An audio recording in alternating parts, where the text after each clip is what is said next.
আসসালামু আলাইকুম রহমতুল্লাহ। আমার হাতে দুটো হচ্ছে সাদা ঘুঘু পাখির ডিম। এই দুইটা ঘুঘু পাখির ডিম আমার এক স্টুডেন্ট আমাকে দিয়েছে। তার পাখিগুলো বরাবরই যখন ডিম দেয় তখন এগুলো কি নষ্ট করে ফেলে, হ্যাঁ, আর বাচ্চা উঠাইতে পারে না। তো আমার যেহেতু ইনকিউবেটর আছে, ডিম থেকে বাচ্চা ফোটানোর জন্য মেশিন আছে, তো আমি এটা কি করছি, তার কাছ থেকে নিয়ে এসেছি। তো এটা আমি আমার মেশিনের ভিতরে দিব। দেওয়ার পর এটার ভিতরে 3 দিন পর আমি চেক করব এটার ভিতরে বোরন আসছে কি না। 3 দিন পর আপনাদেরকে দেখাবো।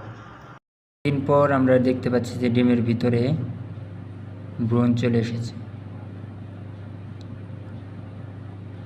এই দেখেন, ডিমের ভিতরে দেখা যাচ্ছে ব্রণগুলো।